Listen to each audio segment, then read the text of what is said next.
नमस्कार दोस्तों, easy way learning channel पर एक बार आपका पुनः स्वागत है। आज हम भारतीय शिक्षा का विकास एवं इतिहास का एक वीडियो लेकर उपस्थित हुए हैं।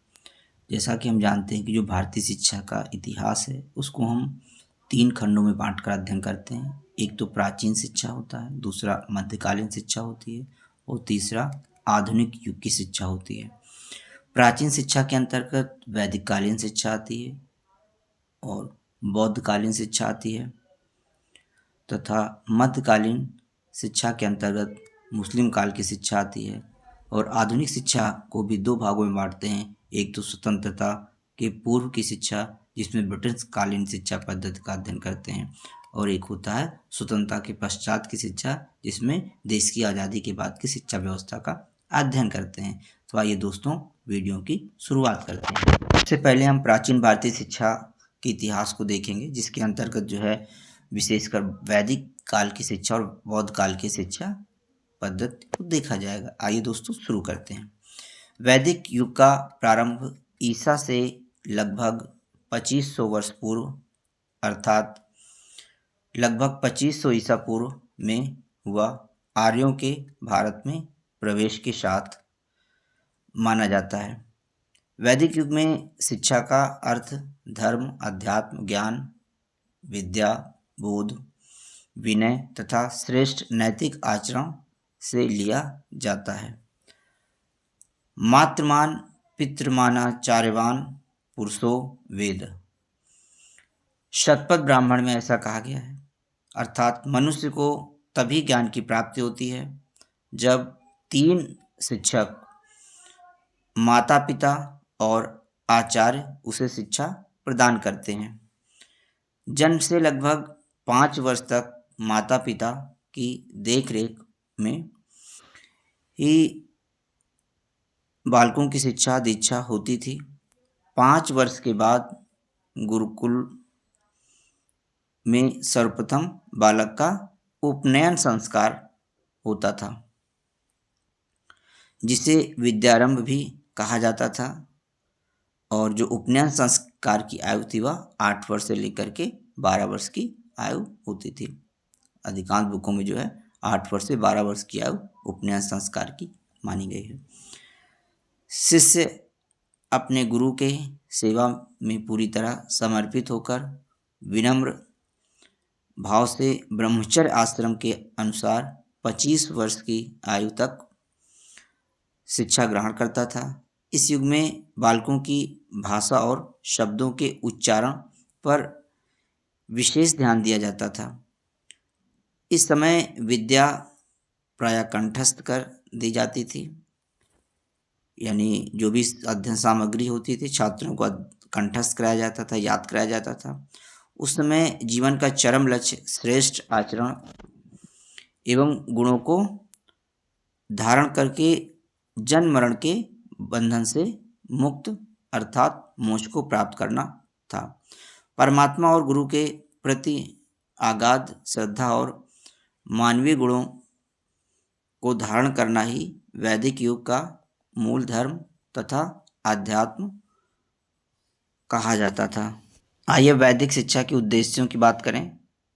वैदिक शिक्षा के उद्देश्य थे जैसे कि मोक्ष को प्राप्त करना, स्वास्थ्य एवं पराक्रम का विकास, ज्ञान प्राप्ति, धर्म एवं संस्कृति की रक्षा करना, चरित्र एवं नैतिक विकास, योग एवं प्राणायाम का नियमित अभ्यास करना, सामाजिक एवं राष्ट्रीय कर्तव्यों का ज्ञान, व्यावसायिक कौशलों का ज्ञान कराना। माता शत्रुआ पिता वैरी येन बालो न पाठिता, चाणक्य नीति में ऐसा कहा गया है। शिक्षा और समस्त ज्ञान विज्ञान धर्म पर ही आधारित था। शिक्षा के स्तर की बात करें तो वैदिक काल में शिक्षा के 2 स्तर थे। एक प्रारंभिक शिक्षा होती थी और दूसरी उच्च शिक्षा होती थी। जो प्रारंभिक शिक्षा होती थी उसको 2 भागों में बांटते थे। जो प्रारंभिक शिक्षा थी माता पिता द्वारा घर पर ही प्रारंभिक शिक्षा दी जाती थी, और गुरुकुलों में गुरुओं के द्वारा भी प्रारंभिक शिक्षा प्रदान की जाती थी। गुरुकुलों में बच्चे जो है उपनयन संस्कार होता, तो उपनयन संस्कार से जो है शिक्षा प्रारंभ होती थी बच्चों की। उच्च शिक्षा की बात करें तो वैदिक युग में वर्णाश्रम का स्वरूप कर्मानुसार था। विभिन्न वर्णों के बालकों के लिए गुरुकुल में प्रवेश की आयु भिन्न भिन्न थी। सामान्यतया ब्राह्मण, क्षत्रिय तथा वैश्य बालकों के लिए क्रमशः, यानी ब्राह्मण बालकों के लिए 8 वर्ष, क्षत्रिय बालकों के लिए 10 वर्ष और वैश्य बालकों के लिए जो गुरुकुलों में प्रवेश की आयु थी वह 12 वर्ष थी। विद्यारंभ उपनयन संस्कार के द्वारा विद्या का आरंभ किया जाता था। बालकों को विद्यालय अर्थात गुरुकुल शिक्षा प्रदान करने के लिए उन्हें उपनयन या विद्यारंभ संस्कार के लिए गुरु के पास ले जाया जाता था। उच्च शिक्षा प्रत्येक व्यक्ति के लिए सुलभ नहीं होती थी। गुरु अपने चुने हुए योग्य एवं श्रेष्ठ शिष्यों को ही उच्च शिक्षा की अनुमति प्रदान करते थे। कमजोर व शूद्र व्यक्तियों के लिए उच्च शिक्षा निषेध था। उच्च शिक्षा प्राप्त छात्र ही आगे चलकर गुरुकुल के आचार्य के रूप में शिक्षा प्रदान करने का अवसर पाते थे। पाठ्यक्रम की बात करें तो प्रारंभिक शिक्षा के अंतर्गत वैदिक शिक्षा में संस्कृत भाषा का सामान्य रूप से बोलना, समझना व लिखना, छंदशास्त्र, व्याकरण व गणित का सामान्य ज्ञान कराया जाता था। उच्च शिक्षा का पाठ्यक्रम 2 रूपों में, पहले रूप में दैनिक जीवन के उपयोगी सामान्य पाठ्यक्रम था तथा कुछ विशिष्ट विद्याओं से संबंधित विशेष पाठ्यक्रम होते थे। कठोपनिषद के अनुसार 2 प्रकार के पाठ्यक्रम होते थे, एक पराविद्या, दूसरी अपराविद्या होती थी। जो पराविद्या थी उसमें धर्म एवं अध्यात्म का ज्ञान कराया जाता था और अपराविद्या में भौतिकवादी पाठ्यक्रम होता था। वैदिक काल में अध्ययन के समापन की कोई निश्चित सुदृढ़ आयु सीमा नहीं थी। शिक्षा के समापन पर किसी प्रकार की उपाधि या प्रमाण पत्र प्रदान नहीं किया जाता था। वेदों के गहन अध्ययन के लिए सामान्यतः 12 वर्ष से लेकर के 48 वर्ष तक की अवधि लग जाती थी। 12 × 4 = 48 वर्ष, लेकिन यानी एक वेद के अध्ययन की आयु 12 वर्ष मानी जाती थी। चारों वेदों का अध्ययन करने में 48 वर्ष का समय लग जाता था। अध्ययन के अंत में गुरु शिष्य से मौखिक प्रश्न पूछकर तथा वार्तालाप के आधार पर शिष्य को सफल घोषित करते थे।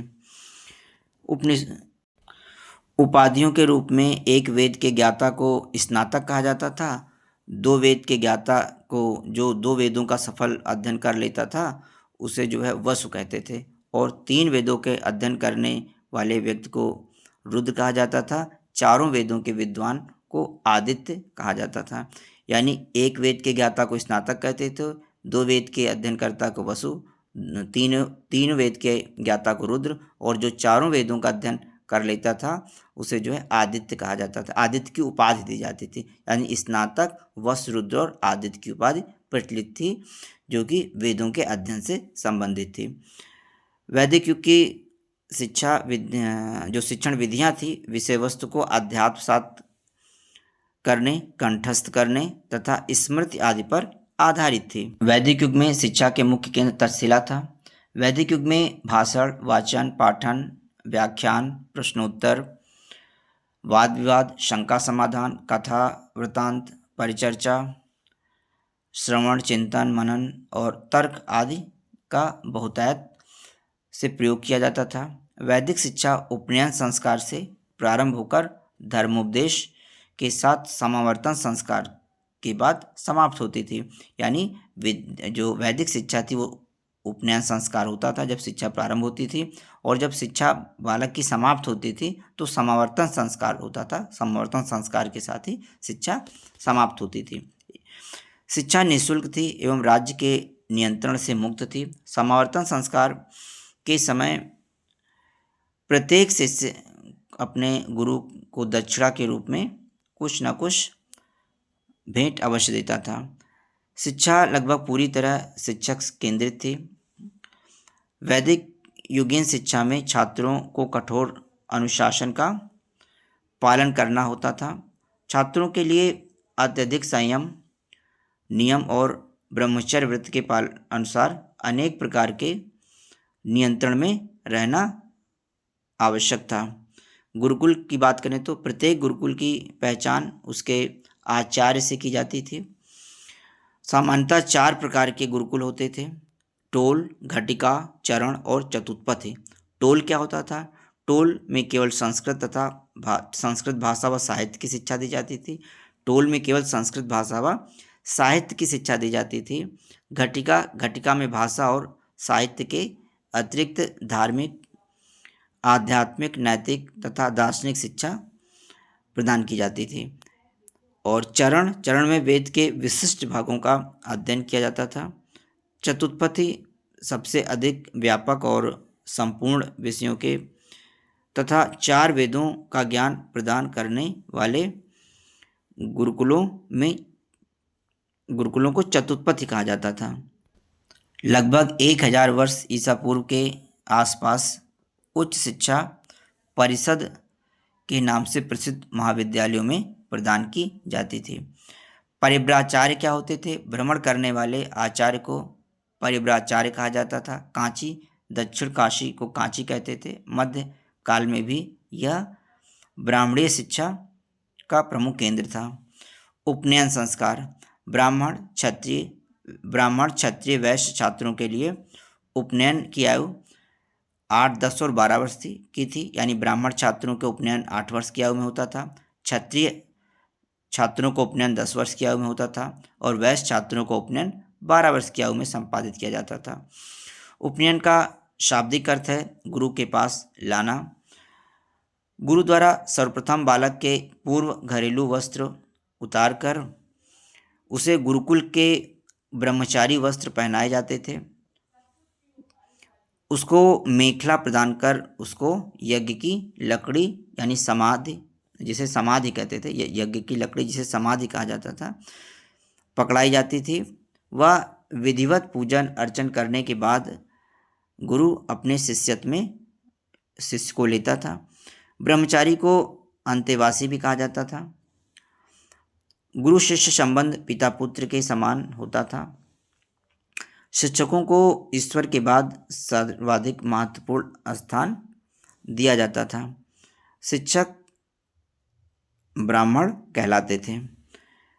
स्त्री शिक्षा की बात करें तो स्त्री शिक्षा केवल कुछ धनाढ़, सुविधा संपन्न एवं राजघराने की स्त्रियों को ही, महिलाओं को सुलभ होती थी।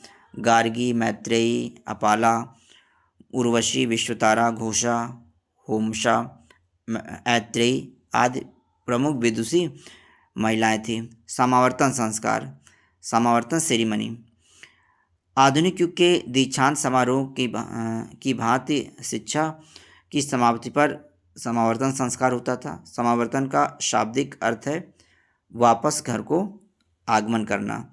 छात्रों को ब्रह्मचारी की वेशभूषा उतारकर घर के वस्त्रों को धारण कराया जाता था। तत्पश्चात वेद मंत्रों का उच्चारण, यज्ञ, हवन एवं पूजा अर्चन आदि संपन्न की जाती थी। इसके बाद गुरु छात्र को मधुव्यर्क, घृत और शहद के मिश्रण का पान कराया जाता था। गुरु शिष्य को सफल एवं समृद्ध जीवन का आशीर्वाद देता था। गुरु शिष्य से कहता था, हे शिष्य, तुम सदा सत्य बोलना, अपने कर्तव्य के प्रति निष्ठावान रहना, धर्मानुसार आचरण करना, स्वाध्याय में कभी आलस्य न करना तथा पितृऋण, देवऋण और गुरु ऋण से उऋण होने के लिए कर्म करना। वैदिक काल के प्रमुख शिक्षा के केंद्रों में तक्षशिला, मिथिला, कैकेयी, काशी थे। आइए सारांश रूप में जो हमने पढ़ा उसको एक बार पुनः रिवाइज कर लेते हैं। वैदिक कालीन शिक्षा के प्रमुख बिंदुओं को। वैदिक काल 2500 ईसा पूर्व से 5000 ईसा पूर्व के काल को वैदिक काल कहते हैं। इसको 2 कालों में बांटते हैं, एक तो प्रारंभिक वैदिक काल एवं उत्तर वैदिक काल। उत्तर वैदिक काल को ब्राह्मणीय शिक्षा प्रणाली भी कहते थे। शिक्षा राज्य के नियंत्रण से मुक्त होती थी, निःशुल्क शिक्षा थी, आय के स्रोत दान, भिक्षा एवं गुरु दक्षिणा होता था। प्रारंभिक शिक्षा का प्रारंभ लगभग 5 वर्ष की आयु में विद्यारंभ संस्कार से होता था। उच्च शिक्षा की व्यवस्था गुरुकुलों में होती थी। 8 से 12 वर्ष की आयु पर गुरुकुलों में प्रवेश दिया जाता था, यानी 8 से 12 वर्ष की आयु में गुरुकुलों में प्रवेश होता था और उपनयन संस्कार के बाद उच्च शिक्षा प्रारंभ होती थी। शिक्षा का अर्थ ज्ञान, विद्या, विनय और अनुशासन के पर्याय के रूप में लिया जाता था। गुरुकुल में शिक्षा पूरी होने के बाद समावर्तन समारोह का आयोजन होता था, जिसमें गुरु स्वाध्याय में कभी भी प्रमाद या आलस्य न करने का उपदेश शिष्यों को देता था। उस समय शिक्षा को ज्ञान के पर्याय यानी ज्ञान के विकास के रूप में लिया जाता था। प्रमुख उद्देश्य थे शिक्षा के कि स्वास्थ्य संरक्षण एवं संवर्धन करना, ज्ञान का विकास करना, सामाजिक एवं राष्ट्रीय कर्तव्यों का बोध एवं पालन करना, नैतिक एवं चारित्रिक विकास, जीविकोपार्जन एवं कला कौशल का विकास, आध्यात्मिक उन्नति प्रमुख शिक्षा के वैदिक कालीन शिक्षा के उद्देश्य थे। वैदिक काल में ज्ञान को मनुष्य का तीसरा नेत्र माना जाता था। ज्ञानम मनुजस्य तृतीय नेत्रम। पाठचर्या की बात करें तो पाठचर्या 2 प्रकार की होती थी। एक तो भौतिक पाठचर्या, जिसे पाठचर्या भौतिक, और दूसरी आध्यात्मिक पाठचर्या होती थी। प्रारंभिक शिक्षा के अंतर्गत भाषा, व्याकरण, छंदशास्त्र एवं गणना का ज्ञान कराया जाता था। सामान्य ज्ञान एवं धार्मिक क्रियाओं का प्रशिक्षण दिलाया जाता था। उच्च शिक्षा सामान्य एवं विशिष्ट शिक्षा होती थी। उच्च स्तर पर संस्कृत, व्याकरण, धर्म तथा नीति शास्त्र की शिक्षा अनिवार्य थी। शिक्षण विधियों की बात करें तो मुख्यतः मौखिक या अनुकरण विधि, आवृत्ति, कंठस्थ विधि, व्याख्यान एवं दृष्टांत, प्रश्नोत्तर, वाद विवाद एवं शास्त्रार्थ, श्रवण मनन, निधिध्यासन, तर्क विधि, कहानी विधियों का प्रयोग किया जाता था। शिक्षा का माध्यम संस्कृत भाषा होती थी। नायकी पद्धति की बात करें तो उत्तर वैदिक काल से आरंभ होता था। नायकी पद्धति प्रारंभ हो जाती थी, जिसमें कक्षा का नायक जो होता था गुरु की अनुपस्थिति में शिक्षण कार्य करता था। शिष्यों के को ब्रह्मचारी कहा जाता था। गुरु शिष्य संबंध पुत्रवत होते थे। गुरुकुल 4 प्रकार के होते थे: टोल, घटिका, चरण। और टोल में भाषा व साहित्य की शिक्षा दी जाती थी। घटिका जो गुरुकुल थे उसमें भाषा, साहित्य, धर्म एवं दर्शन की शिक्षा और नीति शास्त्र का ज्ञान कराया जाता था। चरण में वेद के किसी एक अंग का विशिष्ट ज्ञान कराया जाता था। और चतुष्पथ में यहाँ चारों वेदों का ज्ञान, पुराण, शास्त्रार्थ जैसे बातों का ज्ञान कराया जाता था। उपनयन संस्कार से छात्रों का गुरुकुलों में प्रवेश होता था। ब्राह्मण, क्षत्रिय एवं वैश्य वर्ण के बच्चों के उपनयन संस्कार की आयु क्रमशः, यानी ब्राह्मण वर्ग के बालक के उपनयन की आयु 8 वर्ष थी, क्षत्रिय वर्ण के बालक के उपनयन की आयु 10 वर्ष होती थी और वैश्य वर्ण के बच्चों के उपनयन की आयु 12 वर्ष होती थी। उपनयन का अर्थ है समीप लाना, अर्थात बच्चों को गुरु के समीप उपस्थित किया जाता था। वैदिक काल में छात्रों को कोई प्रमाण पत्र नहीं दिया जाता था। इस 12 वर्षीय सामान्य पाठ्यक्रम यानी किसी एक वेद का अध्ययन करने वाले ज्ञाता को जो है स्नातक कहते थे। 24 वर्षीय पाठ्यक्रम किन्हीं 2 वेदों के अध्ययन करने वाले जो है छात्र को वश की उपाधि दी जाती थी। 3 यानी 36 वर्षीय पाठ्यक्रम किन्हीं 3 वेदों के अध्ययन करने वाले छात्र को रुद्र कहते थे। आदित्य 48 वर्षीय पाठ्यक्रम को पूरा करने और यानी चारों वेदों के अध्ययन करने वाले छात्र को जो है आदित्य की उपाधि दी जाती थी। तो स्नातक, वश, रुद्र और आदित्य 4 प्रकार की उपाधियां प्रचलित में थी। और ये जो उपाधियां थी ये सामान्य संबोधन की उपाधियां होती थी। लिखित में किसी प्रकार की कोई उपाधि नहीं होती थी। उच्च शिक्षा की व्यवस्था हेतु गुरुकुलों के अतिरिक्त कुछ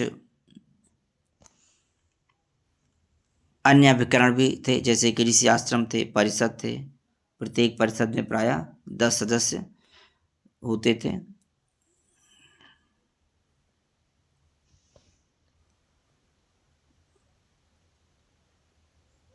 परिव्राचार्य होते थे। परिव्राचार्य जो है भ्रमण करने वाले आचार्य को परिव्राचार्य कहते थे। वैदिक काल में जन शिक्षा का संप्रत्यय विकसित नहीं था। विश्वरा, अपाला, होमशा, शाश्वती और घोषा जैसी विदुषी महिलाएं वैदिक काल में हुई हैं। बौद्ध युग में शिक्षा की अब बात करते हैं। 500 ईसा पूर्व से 1200 ईसा पूर्व के काल को जो है बौद्ध युग के नाम से जाना जाता है। बौद्ध धर्म और दर्शन की स्थापना महात्मा बुद्ध के द्वारा की गई। महात्मा बुद्ध या गौतम बुद्ध के बचपन का वास्तविक नाम सिद्धार्थ था। ये शाक्य राजवंश के राजा शुद्धोधन के पुत्र थे। गौतम बुद्ध तथा उनका धर्म वैदिक धर्म की प्रचलित रीतियों के कट्टर विरोध के स्वरूप हुआ था। वे वेद की सत्ता नहीं मानते थे। वे ईश्वर के अस्तित्व को भी नहीं मानते थे। जातिवाद के खिलाफ थे। बौद्ध धर्म का उदय उत्तर वैदिक काल में वैदिक धर्म में हुई विकृतियों की प्रतिक्रिया के स्वरूप होने के कारण हुआ था। उत्तर वैदिक काल में जो है कर्मकांड अत्यधिक बढ़ गया था। लोग जो है अब किसी मध्यम मार्गीय बौद्ध धर्म को लोगों ने बहुत आसानी से अपना लिया। प्रव्रज्या क्या होता है? बौद्ध युग में छात्रों को प्रव्रज्या संस्कार के बाद शिक्षा प्राप्त करने हेतु संघ में प्रवेश दिलाया जाता था। पवज्जा का शुद्ध रूप प्रव्रज्या है, जिसका अर्थ है शिष्य का शिक्षक के पास बाहर जाना। पवज्जा के लिए प्रायः 6 से 8 वर्ष तक के बालकों को लाया जा सकता था। इस संस्कार के दौरान शिक्षक 3 वचन, जिन्हें शरणत्रय कहते थे, का उच्चारण करने को कहता था। यानी गुरु जो है शिष्यों से 3 प्रकार के उच्चारण करने को कहता था। पहला बुद्धम शरणम गच्छामि, दूसरा धम्मम शरणम गच्छामि और तीसरा संघम शरणम गच्छामि। बुद्धम शरणम गच्छामि यानी I go to the shelter of Buddha. धम्मम शरणम गच्छामि, I go to the shelter of religion. संघम शरणम गच्छामि, I go to the shelter of Sangha. बालक की उक्त नियमों के पालन की पूर्ण अनुमति मिल शरणत्रय यानी बुद्धम शरणम गच्छामि, धम्मम शरणम गच्छामि, संघम शरणम गच्छामि का उच्चारण करने के साथ ही साथ 10 नियमों का ज्ञान भी कराया जाता था। इन 10 नियमों को 10 शिक्षा पदानी कहते थे। ये 10 उपदेश थे या नियम थे, जैसे पहला जीव हिंसा न करना, नंबर 2 किसी की वस्तु न लेना, तीसरा अशुद्ध आचरण से दूर रहना, चौथा असत्य भाषण न करना, पांचवा मादक पदार्थों का सेवन न करना, छठा कुसमय भोजन न करना, सातवां किसी की निंदा न करना, आठवां नृत्यों संगीत आदि से दूर रहना, नौवां श्रृंगार की वस्तुओं का प्रयोग न करना और 10वां सोना चांदी हीरा जवाहरात आदि कीमती दान न लेना। बच्चा इनके पालन का प्रण लेता था और इसके बाद उसे मठ अथवा विहार में प्रवेश दिया जाता था। अब उसे श्रमण अथवा सामनेर कहा जाता था। मठों एवं विहारों की दिनचर्या एवं शिक्षण कार्य की बात करें तो मठों एवं विहारों में गुरु और शिष्य दोनों बहुत कठोर नियमित जीवन जीते थे। प्रातःकाल उठना, दांतों में स्नान आदि नित्य कर्म करना, व्यवस्थानुसार शेष कार्य करना और शेष समय में अध्ययन अध्यापन करना और समय से रात्रि विश्राम करना मठों एवं विहारों में रहने वालों के लिए अनिवार्य था। बौद्ध शिक्षा प्रणाली के मुख्य अभिलक्षण देखते हैं क्या थे। शिक्षा का प्रशासन एवं वित्त की कैसी व्यवस्था होती थी। बौद्ध शिक्षा प्रणाली के प्रशासन एवं वित्त के संबंध में 3 तथ्य उल्लेखनीय हैं। पहला, शिक्षा पर बौद्ध संघों का नियंत्रण था। बौद्ध भिक्षुओं द्वारा विकसित बौद्ध शिक्षा प्रणाली की पहली विशेषता यह थी कि यह सीधी बौद्ध संघों के नियंत्रण में थी। इस पर व्यक्ति विशेष का नहीं बल्कि संघ का नियंत्रण होता था। दूसरा, शासन का संरक्षण प्राप्त था। बौद्ध काल में शिक्षा संस्थाओं को शासन का सहयोग वैदिक काल की अपेक्षा बहुत अधिक प्राप्त हुआ। तत्कालीन राजाओं ने इनके भवन निर्माण के लिए धन उपलब्ध कराया और इनके संचालन के लिए गांव दान दिए। प्राथमिक शिक्षा निःशुल्क थी, उच्च शिक्षा सशुल्क थी।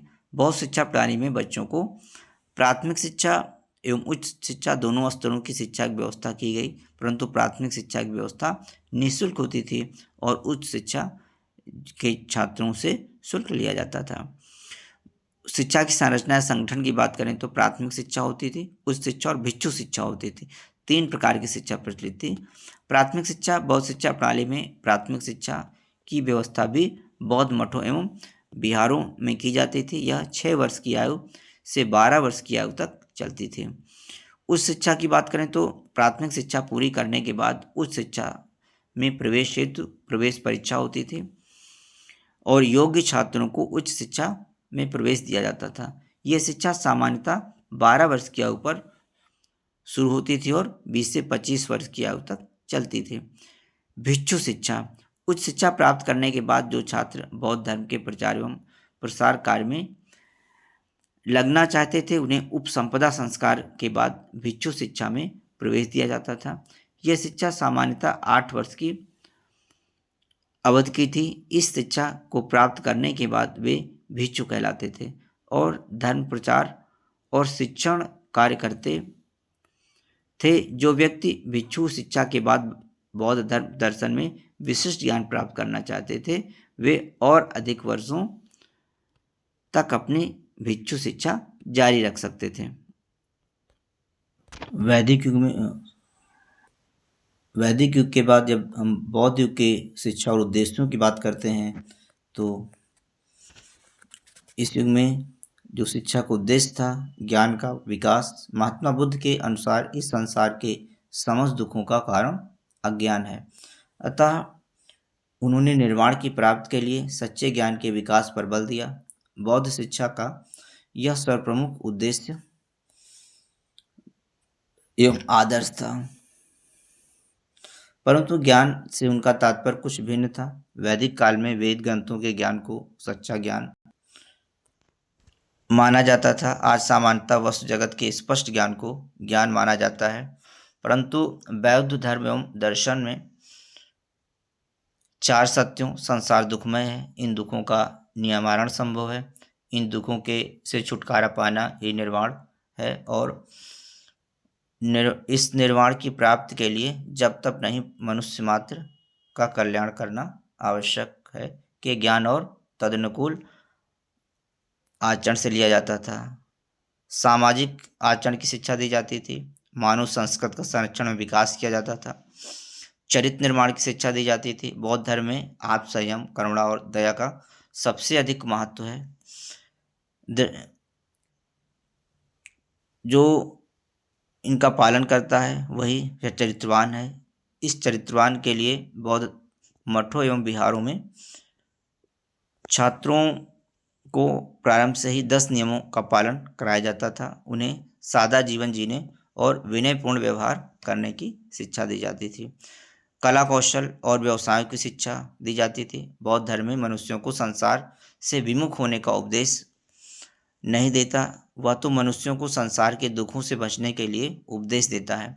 तब भूख के दुख से बचने के लिए कला कौशल और व्यवसाय की शिक्षा आवश्यक है। बौद्ध काल तक हमारे देश में कृषि पशुपालन कला कौशल और वाणिज्य के क्षेत्र में काफ़ी प्रगति हो चुकी थी, अतः बौद्ध मठों एवं विहारों में इनकी शिक्षा की उचित व्यवस्था की गई। उत्तर वैदिक काल में व्यवसाय की शिक्षा वर्णानुसार दी जाती थी। बौद्धों ने इसे छात्रों की योग्यता और क्षमता के आधार पर देना शुरू किया। परिणाम यह हुआ कि इस काल में कृषि पशुपालन कला कौशल और वाणिज्य के क्षेत्र में और अधिक प्रगति हुई। बौद्ध धर्म की शिक्षा यूँ तो बौद्ध शिक्षा प्रणाली में उस समय तक विकसित समस्त मुख्य धर्म एवं दर्शनों की शिक्षा की व्यवस्था की गई थी, परंतु सर्वाधिक बल बौद्ध धर्म की शिक्षा पर ही दिया जाता था और यह पाठचर्या का अनिवार्य अंग थी। छात्रों को सर्वप्रथम महात्मा बुद्ध द्वारा खोजे गए 4 सत्यों जिन्हें 8 सत्य कहते थे, संसार दुखमय है, इन दुखों से छुटकारा पाना संभव है। सांसारिक दुखों से छुटकारा ही निर्वाण है, और निर्वाण की प्राप्ति के लिए जब तक नहीं बल्कि मानव मात्र के प्रति कल्याण की भावना आवश्यक है का ज्ञान कराया जाता था, और उसके बाद उन्हें निर्वाण की प्राप्ति के अष्टांगिक मार्ग सम्यक दृष्टि, सम्यक संकल्प, सम्यक कर्मांत, सम्यक वाक, सम्यक आजीव, सम्यक व्यायाम, सम्यक स्मृति और सम्यक समाधि में प्रशिक्षित किया जाता था। शिक्षा की पाठचर्या की बात करें तो बौद्ध शिक्षा प्रणाली में प्राथमिक, उच्च और भिक्षु सभी प्रकार की शिक्षा की व्यवस्था बौद्ध मठों एवं विहारों में होती थी। चूँकि उस समय बौद्ध शिक्षा बौद्ध संघों के नियंत्रण में थी, इसलिए सभी स्तरों की पाठचर्या सभी मठों एवं विहारों में समान थी। बौद्ध शिक्षा की पाठचर्या को हम दो आधारों पर देख समझ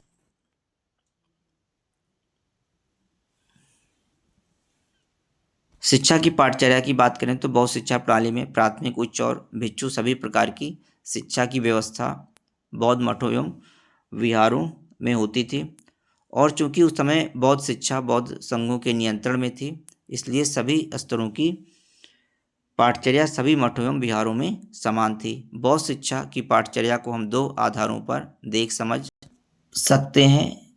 एक उसके स्तरों प्राथमिक और उच्च और भिक्षु के आधार पर, और दूसरे उसकी प्रकृति लौकिक एवं धार्मिक के आधार पर।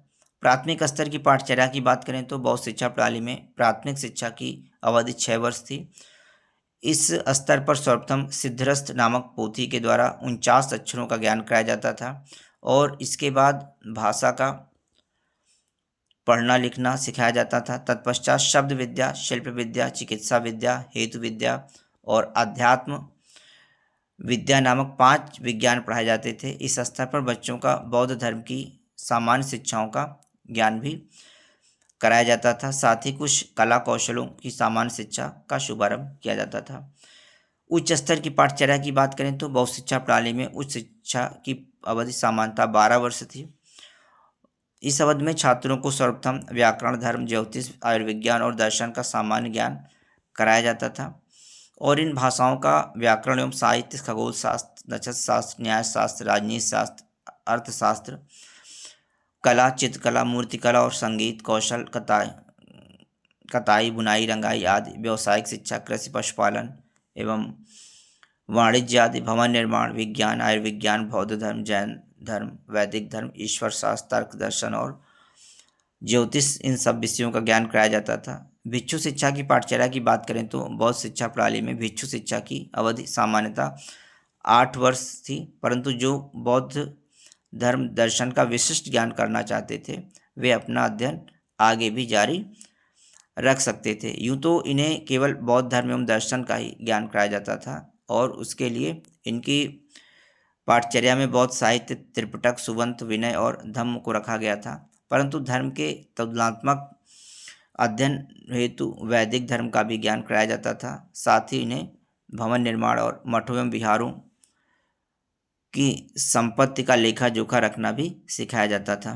पाठचर्या को सामान्यतः लौकिक पाठचर्या, जिसके अंतर्गत पठन, लेखन, गणित, कला कौशल और व्यावसायिक शिक्षा आती थी, पशुपालन, चिकित्सा, वाणिज्य आते थे, और धार्मिक पाठचर्या, जिसके अंतर्गत धार्मिक पाठचर्या में जो है सामान्य छात्रों की और भिक्षुओं की शिक्षा होती थी। सामान्य छात्रों के लिए बौद्ध, जैन और वैदिक धर्मों के अध्ययन की सुविधा उपलब्ध थी, और भिक्षुओं को धार्मिक शिक्षा थोड़ी विस्तृत होती थी। उन्हें बौद्ध साहित्य, त्रिपिटक, सुबंत, विनय और धम्म का विशेष ज्ञान कराया जाता था। बौद्ध धर्म की तुलना हेतु वैदिक धर्म का अध्ययन करना होता था। जिस प्रकार वैदिक युग में गुरुकुल शिक्षा के केंद्र होते थे, उसी प्रकार बौद्ध युग में मठ या विहार शिक्षा के केंद्र होते थे। चाहे स्त्री हो या पुरुष, दोनों को ही अपने सिर मुड़वाकर शरणत्रयी के वचनों तथा संघ के 10 नियमों का पालन कड़ाई से करना अनिवार्य था। गौमूत्र का औषधि के रूप में सेवन करते थे। सभी भिक्षुओं को प्रारंभ में छात्र भिक्षु यानी श्रवण के रूप में रहना होता था। जो छात्र बौद्ध धर्म और भिक्षु धर्म की कसौटी पर खरे उतरते थे उन्हें ही भिक्षु या भिक्षुड़ी का पद प्रदान किया जाता था, जिसके बाद उन्हें पूर्ण भिक्षु के रूप में अध्यापन तथा धार्मिक कार्यों को संपन्न करने की अनुमति दी जाती थी। नालंदा विश्वविद्यालय में जो पुस्तकालय था वो 9 मंजिला पुस्तकालय था और उसके 3 भाग थे। एक रत्नासार था, रत्नोदधि और रत्नरंजक। रत्नासार में सभी धर्म की पुस्तकें उपलब्ध थी, रत्नादधि में विज्ञान की पुस्तकें उपलब्ध थी, रत्नोदधि में और रत्नरंजक में सभी कलाओं की पुस्तकें उपलब्ध थी। प्रव्रज्या आइए अब देखते हैं उपसंपदा संस्कार क्या था। उपसंपदा क्या होता था?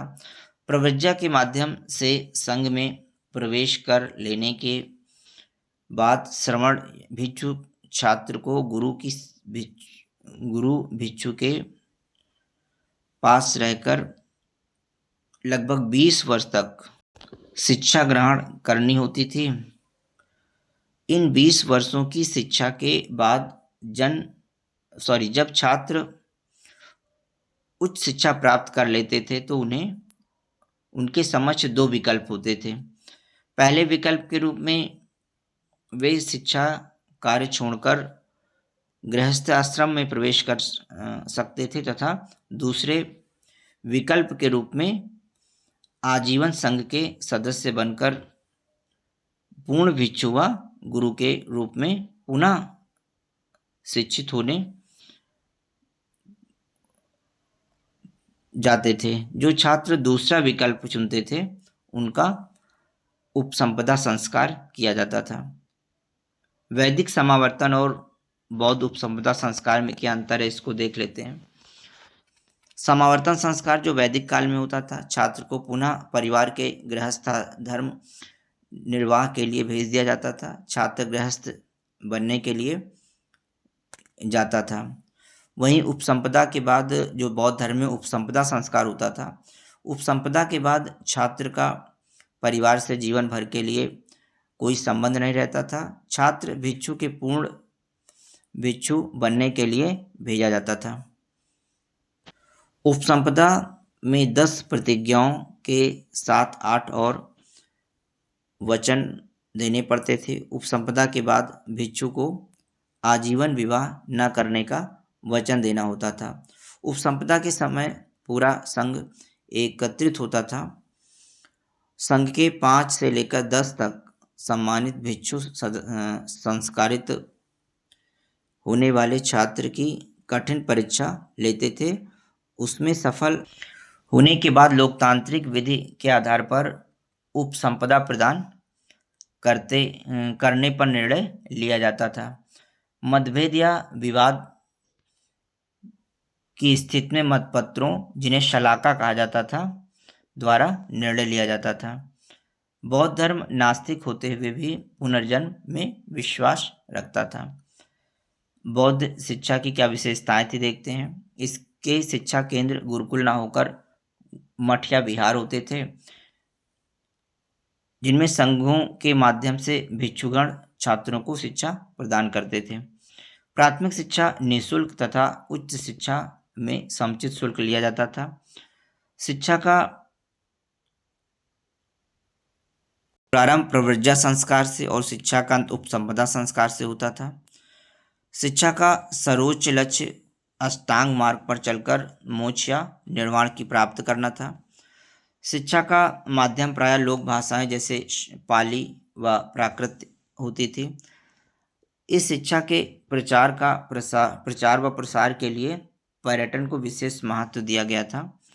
और बौद्ध शिक्षा में निम्नलिखित 3 स्तर प्रचलित थे। एक तो प्राथमिक शिक्षा थी, दूसरी उच्च शिक्षा थी, तीसरी भिक्षु शिक्षा थी। प्रारंभिक शिक्षा प्रव्रज्या संस्कार से प्रारंभ होती थी। सामान्यतः 6 से 8 वर्ष की आयु से 12 वर्ष की आयु तक ये शिक्षा होती थी, जो कि निःशुल्क शिक्षा थी। और उच्च शिक्षा प्राथमिक शिक्षा के बाद लगभग 20 वर्ष तक छात्रों को उच्च शिक्षा प्रदान की जाती थी। उच्च शिक्षा के बाद कुछ छात्र गृहस्थ जीवन के लिए जाते थे, कुछ योग्य व इच्छुक छात्रों का आगे भिक्षुक शिक्षा के लिए उपसंपदा संस्कार होता था। भिक्षु शिक्षा की बात करें, education to be a monk, शिक्षा का उच्चतम स्तर ये होता था। छात्रों को जीवन पर्यंत सम्मानित बौद्ध भिक्षु के रूप में स्थापित करता था और इस शिक्षा की अवधि प्रायः 8 वर्ष की होती थी। यानी जो भिक्षु शिक्षा थी उसकी अवधि सामान्यतः 8 वर्ष की होती थी। बौद्ध भिक्षु एक विशेष पहनावा धारण करते थे जिसे चीवर कहा जाता था। बौद्ध काल में शिक्षण विधि के रूप में भ्रमण, समारोह व सम्मेलन विधि को विशेष महत्व दिया जाता था। भिक्षु शिक्षकों को उपाध्याय भी कहा जाता था। शिक्षा के लिए स्थानीय लोक भाषाओं पाली या प्राकृत का प्रयोग किया जाता था, के साथ ही संस्कृत का भी प्रयोग होता था। व्यावसायिक विषयों का पर्याप्त महत्व था। बौद्ध ग्रंथ मिलिंद पान्हों में 18 सिप्पों या शिल्पों की शिक्षा का उल्लेख है, वर्णन है। इस काल में स्थापित तक्षशिला, नालंदा, वल्लभी तथा विक्रमशिला आदि विश्वविद्यालय आज भी काफ़ी महत्व रखते हैं। परीक्षाएं उपाधियां बौद्ध काल में आज की तरह की परीक्षाएं नहीं होती थी। प्राथमिक स्तर पर तो अधिकारी शिक्षक संतुष्ट होने पर उन्हें सफल घोषित करते थे। इस स्तर पर उत्तीर्ण छात्रों को किसी प्रकार का प्रमाण पत्र नहीं दिया जाता था। उच्च स्तर पर भिक्षुओं यानी शिक्षकों को एक पैनल छात्रों की मौखिक रूप से परीक्षा लेता था और सफल छात्रों को उपाधियां दी जाती थी। आइए वैदिक शिक्षा प्रणाली और बौद्ध शिक्षा प्रणाली में का तुलनात्मक अध्ययन कर लेते हैं। सबसे पहले वैदिक शिक्षा प्रणाली और बौद्ध शिक्षा प्रणाली में क्या समानताएं थी इसको देखते हैं। दोनों शिक्षा प्रणालियों में शिक्षा राज्य के नियंत्रण से मुक्त होती थी। दोनों शिक्षा प्रणालियों में शिक्षण संस्थाओं की आय के मुख्य स्रोत दान और भिक्षा थे। वैदिक और बौद्ध दोनों शिक्षा प्रणालियों में शिक्षा का संगठन प्राथमिक एवं उच्च शिक्षा 2 स्तरों पर किया जाता था। दोनों शिक्षा प्रणालियों में शिक्षा का संगठन प्राथमिक एवं उच्च 2 स्तरों पर होता था। दोनों शिक्षा प्रणालियों में शिक्षा के उद्देश्य लगभग समान थे और छात्रों के चरित्र निर्माण पर बल दिया जाता था। विशेष रूप से दोनों शिक्षा प्रणालियों की पाठचर्या में तब तक विकसित समस्त ज्ञान एवं कला कौशलों को स्थान दिया गया। दोनों शिक्षा प्रणालियों में सामान्य विषय पढ़ाने के लिए मौखिक विधियों, व्याख्या, प्रश्नोत्तर एवं वाद विवाद का और क्रियात्मक विषय पढ़ाने के लिए प्रदर्शन एवं अभ्यास विधियों का प्रयोग किया जाता था। दोनों शिक्षा प्रणालियों में शिक्षकों के लिए योग्य एवं संयमी होना आवश्यक था और शिक्षकों को उच्च स्थान प्राप्त था। दोनों शिक्षा प्रणालियों में शिक्षार्थियों को शिक्षा संस्थाओं के नियमों का कठोरता से पालन करना होता था। वे सादा एवं संयमी जीवन जीते थे और व्यसनों से दूर रहते थे।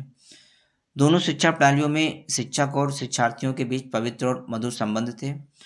दोनों शिक्षा प्रणालियों में शिक्षण संस्थाएं आवासीय थी। इनमें प्रवेश के समय छात्रों का क्रमशः उपनयन और प्रव्रज्जा संस्कार होता था। यानी वैदिक काल में जब प्रवेश होता था तो उपनयन संस्कार होता था और बौद्ध काल में प्रवेश के समय प्रव्रज्जा संस्कार होता था और इनकी व्यवस्था शिक्षक और शिक्षार्थी संयुक्त रूप से करते थे। दोनों शिक्षा प्रणालियों में शिक्षण संस्थाओं का पर्यावरण प्राकृतिक दृष्टि से शुद्ध और आध्यात्मिक होता था। दोनों शिक्षा प्रणालियों में शिक्षण संस्थाओं की दिनचर्या संस्कार प्रधान होती थी। दोनों शिक्षा प्रणालियों में जन शिक्षा के लिए कोई प्रयास नहीं किया गया था। दोनों शिक्षा प्रणालियों में कला कौशल एवं व्यवसाय की शिक्षा की व्यवस्था थी और दोनों शिक्षा प्रणालियों में धर्म एवं नैतिकता की शिक्षा पर सर्वाधिक बल दिया गया था। वैदिक शिक्षा प्रणालियों में केवल ब्राह्मण वर्ण के व्यक्ति शिक्षा कार्य करते थे और बौद्ध शिक्षा प्रणाली में किसी भी वर्ण के व्यक्ति, पुरुष अथवा स्त्री भिक्षु शिक्षा प्राप्त करने के बाद शिक्षण कार्य कर सकते थे। वैदिक शिक्षा प्रणाली में गुरुओं को सर्वप्रमुख स्थान प्राप्त था।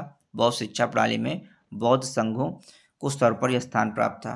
वैदिक शिक्षा प्रणाली की अपेक्षा बौद्ध शिक्षा प्रणाली में शिक्षार्थियों को अधिक संयम से रहना होता था। वैदिक काल के गुरुकुलों की अपेक्षा बौद्धकालीन विश्वविद्यालय अति विस्तृत और अति विशिष्ट थे। वैदिक शिक्षा प्रणाली में गुरुकुलवासी झोपड़ियों में रहते थे और कक्षाएं पेड़ों के नीचे लगती थी।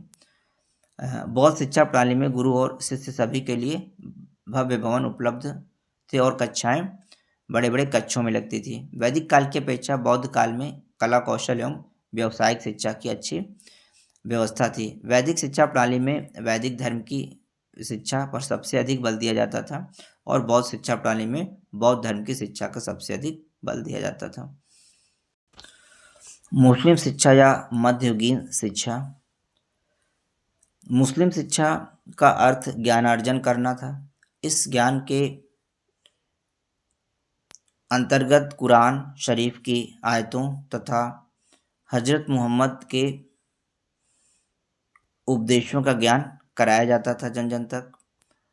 उद्देश्य की बात करें तो मुस्लिम शिक्षा या मध्ययुगीन शिक्षा का उद्देश्य था इस्लाम धर्म का प्रचार करना, शिल्प एवं व्यावसायिक कलाओं का विकास, वैभवपूर्ण जीवन की प्राप्ति। शिक्षा की संरचना की बात करें तो इस दो स्तर की शिक्षा यानी शिक्षा के दो स्तर थे मुस्लिम काल में। एक तो प्राथमिक शिक्षा होती थी, दूसरी उच्च स्तर की शिक्षा होती थी।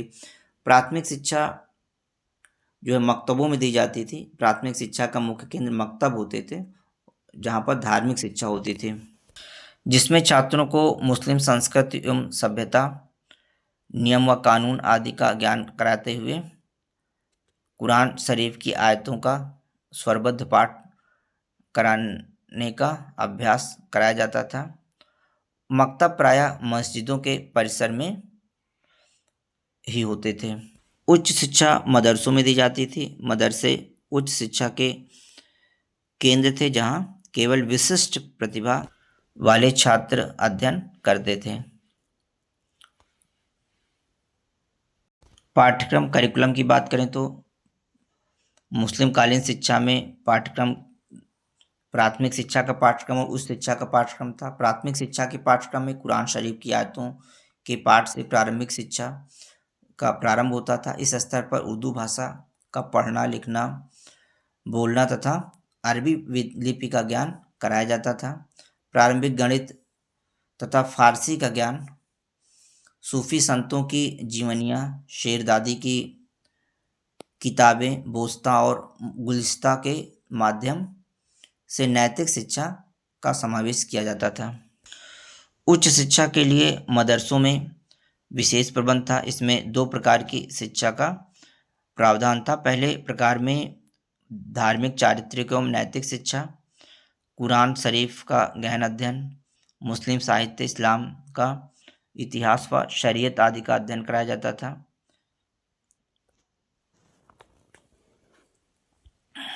दूसरी प्रकार की शिक्षा लौकिक एवं व्यावसायिक विषयों की शिक्षा होती थी। कलात्मक विषयों की भी व्यवस्था की जाती थी।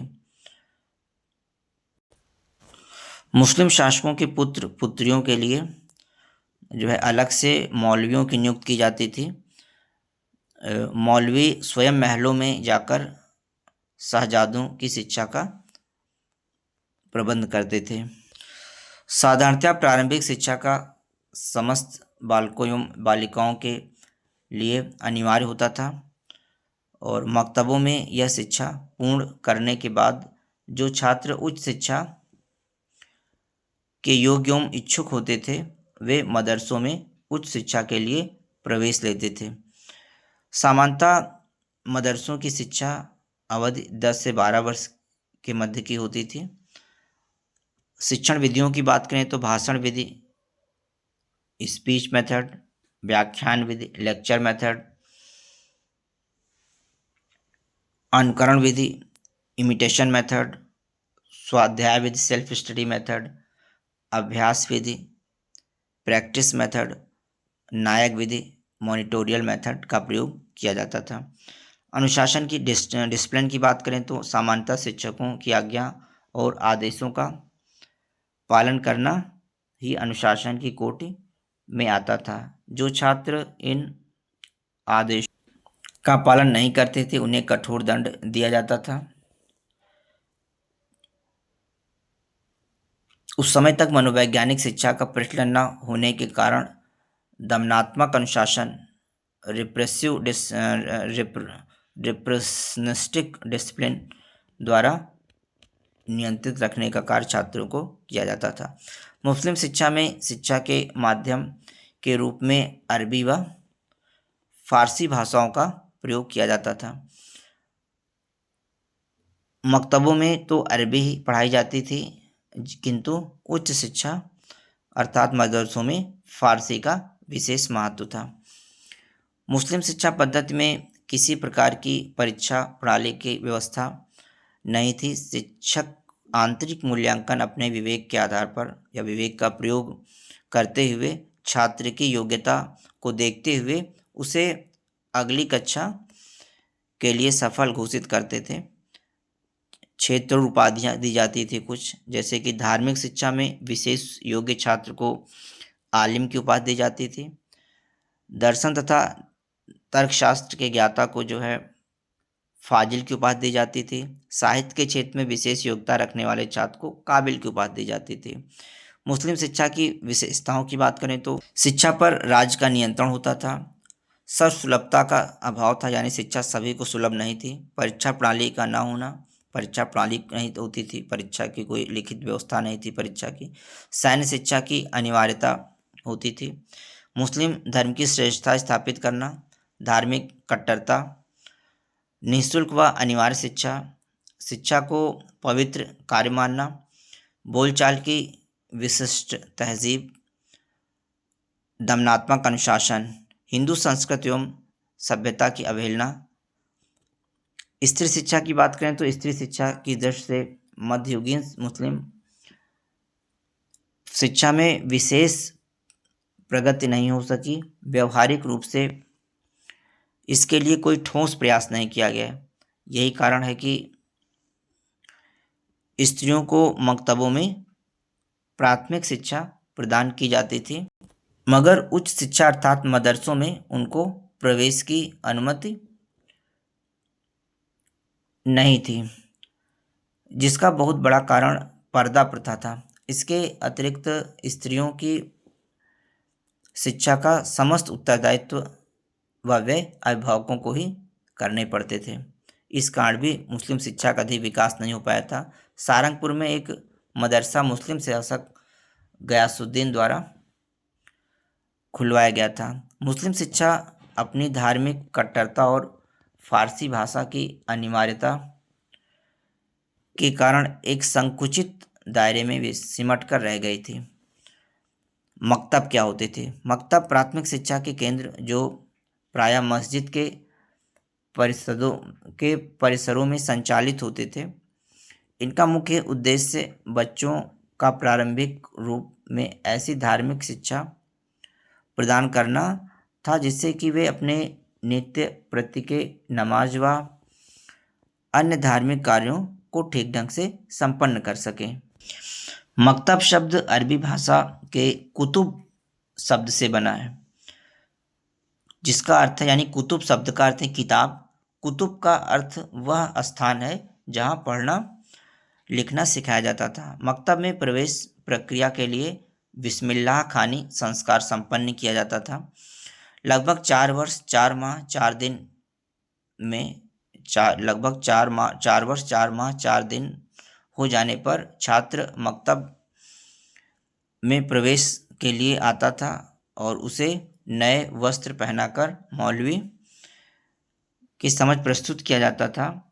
वह बालक से कुरान की कुछ निश्चित आयतों को दोहराता था अथवा बिस्मिल्लाह शब्द का उच्चारण करवाता था। बिस्मिल्लाह शब्द का अर्थ है अल्लाह के नाम। यह संस्कार 4 वर्ष 4 माह 4 दिन में संपन्न होता था।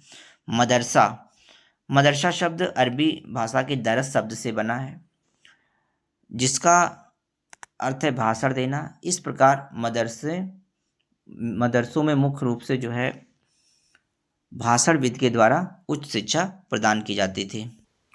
मध्यकालीन मुस्लिम शिक्षा प्रणाली का मूल्यांकन करें अथवा गुणदोष देखते हैं। मध्यकालीन शिक्षा प्रणाली के गुणों की बात करें तो शिक्षा को राज्य का संरक्षण प्राप्त था, निःशुल्क शिक्षा की व्यवस्था थी, छात्रवृत्तियों का प्रारंभ जो है मध्यकालीन शिक्षा से ही हुआ। प्राथमिक एवं उच्च शिक्षा की अलग अलग व्यवस्था थी और ज्ञान के विकास पर बल दिया जाता था। मोहम्मद साहब ज्ञान को अमृत मानते थे। यही कारण है कि मध्यकालीन मुस्लिम शिक्षा प्रणाली में इस्लाम धर्म एवं संस्कृत के विकास के साथ साथ ज्ञान के विकास पर बल दिया गया।